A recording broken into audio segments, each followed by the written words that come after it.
डैंडेडैन का पहला सीजन खत्म हो चुका है अपने फाइनल एपिसोड के साथ। और कैसा था ये, अगर ओवरऑल एक लाइन में अगर हमको बताना पड़े, एनिमे ऑफ द ईयर होने का परफेक्ट कंटेंडर है ये। और मेरे को नहीं लगता है कि इसके आसपास भी कोई एनिमे है जहां पर अगर इसके बारे में थोड़ा सा आगे बढ़ने से पहले जिन लोगों ने अभी तक इसका एक भी एपिसोड नहीं देखा है, देखो मेरे को कोई पैसा नहीं मिला है, लेकिन हम एक ही बात बोलेंगे, यूट्यूब पे फ्री में स्ट्रीम हो रहा है, जाके आराम से इसको तुम एंजॉय कर सकते हो वहां पर। और अब प्रमोशन अगर खत्म हो गया हो फ्री वाला, अब यहाँ पर आगे बढ़ने से पहले जो लोग पहली बार आए हैं चैनल पे, उन लोग के लिए थोड़ा सा डैंडेडैन के बारे में बताना तो जरूरी है ना। और जो लोग रेगुलर देखते हैं वीडियोस को, थोड़ा सा आप आगे बढ़ जाइए, लास्ट एपिसोड और इसके फ्यूचर के बारे में हम लोग आगे बात करेंगे। तो यहाँ पर डैंडेडैन एक ऐसे वर्ल्ड में एग्जिस्ट करता है जहां पर एलियंस और घोस्ट दोनों चीज एग्जिस्ट करता है, जिसमें एक दिन अपने मेन कैरेक्टर ओकारुन को एक लड़की मिलती है, मोमो। अब यहाँ पर प्यार मोहब्बत नहीं होता, मतलब होता तो है लेकिन इतना जल्दी नहीं, जिसमें ये दोनों में आर्ग्यू होता है। इसमें अपना ओकारुन बोलता है कि देखो घोस्ट वोस्ट जैसा कुछ नहीं होता है, एलियंस लेकिन होते हैं। और यही सुन के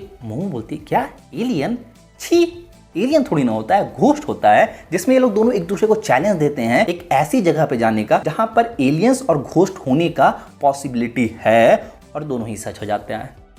दोनों ही सच हो जाते हैं इस वर्ल्ड में, क्योंकि दोनों ही एग्जिस्ट करता है। यहाँ पर अपना मेन कैरेक्टर ओकारुन के साथ एक कांड हो जाता है जहां पर उसके गोटे चोरी कर लेती है एक भूतनी, और यहाँ से जो स्टोरी स्टार्ट होती है वही तुमको देखने मिलेगा डैंडेडैन का, जो कि बहुत ज्यादा फक्ड अप है। जिसमें तुम अगर सोचोगे तो इस एक सीन में तुम देखोगे ना, एक इमोशनल रोलर कोस्टर भी तुमको देखने मिलेगा, गोटे चोरी होने का आर्क भी देखने मिलेगा, एक भूतनी को अपना पेट बनाने का भी आर्क देखने मिलेगा, लास्ट में तुमको लव वाला चीज भी देखने मिलेगा। इस एक सीजन में जहाँ पे सिर्फ 12 एपिसोड है, हर एपिसोड में तुमको एक नई तरह की स्टोरी देखने मिलेगी, जिसमें एक्रोबैटिक सिल्की वाला जो आर्क था ना, वो पीक हिट करता है। और उस पॉइंट पे अगर तुमको लग रहा था कि इससे ज्यादा ये लोग पीक नहीं हिट करा सकते हैं, 2 एपिसोड के बाद अपने मेन कैरेक्टर से नंगे लड़ रहे होते हैं, इतना बढ़िया चल रहा होता है। जिसमें अब यहाँ पर बेसिक स्टोरी तुम लोगों को पता चल गया ना, बहुत बढ़िया एनिमे है, एक बार जो तुमको ट्राई करना चाहिए। जिसमें तुमको बहुत सारे एनिमेस का भी रेफरेंस देखने मिलेगा, जहाँ पे जो इसका एनिमे स्टाइल है वो भी काफी ज्यादा फ्रेश है। और फ्रेश नहीं बोला जाएगा, यहाँ पर ये लोग बहुत ज़्यादा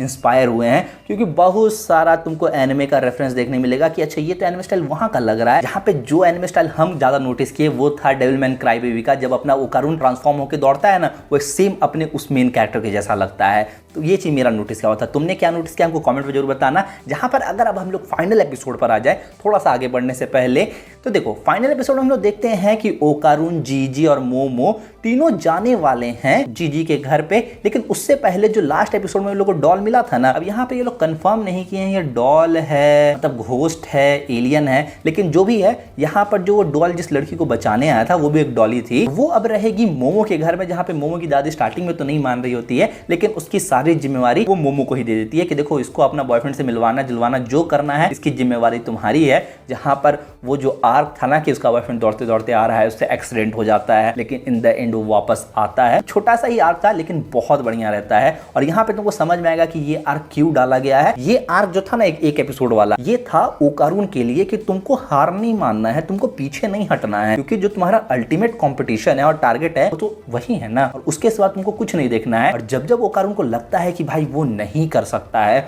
उसको वही डॉल की सारी बातें याद आती है कि कैसे वो हार मानने से मना कर दिया था, क्योंकि उसको वो चाहिए और उसके लिए वो कुछ भी करेगा। और ये चीज ओकारुन को जब जब हिट करती है, वो बोलता है नहीं भाई मेरे को करना है और मेरे को इसी के साथ करना है। जिसमें जब ओकारुन को पता चलता है कि मोमो जा रही है जीजी के घर पे, तो ओकारुन बोलता है कि हम भी चलेंगे। तो मोमो बोलती है कि भाई हम ऑब्वियसली तुमको पूछने वाले थे, तुम्हारे बिना हम कैसे जा सकते हैं। जिसमें ये लोग जब वहां पहुंचते हैं तो स्टार्टिंग में ही तुम कुछ बहुत वियर्ड टाइप के एलियंस को नोटिस करोगे। अब सॉरी ह्यूमंस थे वो, लेकिन मेरे को ऐसा फील हो रहा है कि हो ना हो वो एलियंस ही हैं। जिसके साथ साथ यहाँ पे जो जीजी का कैरेक्टर है, वो बंदा भाई कितना ज्यादा पॉजिटिव दिखता है, लेकिन रात में जब वो अकेले अपने रूम में रहता है, बंदे का पूरा मूड ही 360 डिग्री स्विंग होता है, और वो जितना ज्यादा डिप्रेस्ड लगता है तो वो समझ में आएगा कि कोई तो उसको बहुत ज्यादा हॉन्ट कर रहा है। और जहां तक हम थोड़ा बहुत पता किए हैं, ये one of the strongest ghost में से एक है इंटायर डैंडेडैन में, अभी तक जहां तक मांगा आया है। मतलब हम थोड़ा सा पढ़े और हमको पता चला कि ये वाला जो घोस्ट होने वाला है ना, वो बहुत स्ट्रॉन्ग है। तब बहुत स्ट्रॉन्ग मतलब टॉप 2 टॉप 3 में उसको रखोगे,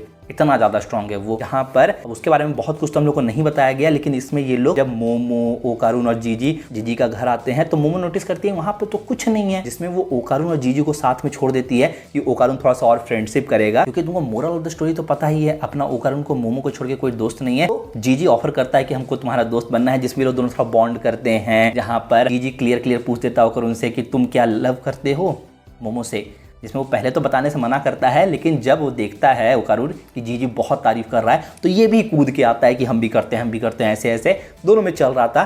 और यहीं पर हम लोग देखते हैं उल्टा साइड, जहाँ पर मोमो एक हॉट स्प्रिंग में जाके मजे लूट रही थी, तो वहाँ पर शायद कुछ एलियंस आ चुके हैं ह्यूमन फॉर्म में और गलत काम करने के लिए ही आए हैं। और यहीं पर सीजन खत्म हो जाता है, जिसमें हमको इतना ज़्यादा गुस्सा आया क्योंकि सबसे पहले तो दो चीज़ हुआ है यहाँ पे। मोमो वाला चीज़ तो चल ही रहा है, उसी के साथ साथ हम लोग देखते हैं कि ओकारुन और जीजी यहाँ पे नोटिस करते हैं कि उनके रूम मतलब उनके घर में, सॉरी जीजी के घर में एक अजीब सा वॉल है। और जब उस वॉल को लोग तोड़ते हैं तो पूरा पेपर टाइप का बना हुआ था। और इससे पहले कि हम लोगों को कुछ पता चलता, एनिमे यहीं पर ख़त्म हो जाता। और हमको पता है कि हमको जानने के लिए जल्दी से मांगा पढ़ना चाहिए था, लेकिन हम नहीं पढ़े हैं, जो कि मेरे हिसाब से देखो, अब मेरे हिसाब से यहाँ पे क्या हो सकता है, यहाँ पर मेरे को ऐसा लगता है कि ये जो एलियंस हैं, हाँ एलियंस ही हम बोलेंगे इनको, ये इनके साथ कुछ ना कुछ तो गड़बड़ है। और ये वो जो पहले एपिसोड में एलियंस देखे थे ना, हमको लगता है कि उन्हीं के साथ हैं। ऐसा तो नहीं ना कि सिर्फ उसी शहर में वो एलियंस होंगे, वो तो यहाँ भी हो सकते हैं। इसलिए हमको ऐसा लगता है कि ये वही है या उन्हीं टाइप का कोई दूसरा प्रजाति है एलियन का। तुमको क्या लगता है कमेंट में जरूर बताना। तो बस भाई लोग आज के इस वीडियो को लिखते हैं, अगर थोड़ी सी भी अच्छी लगी हो तो वीडियो को लाइक करना, शेयर करना, चैनल को सब्सक्राइब करना। हम मिलते हैं किसी वीडियो में, तब तक के लिए पीस।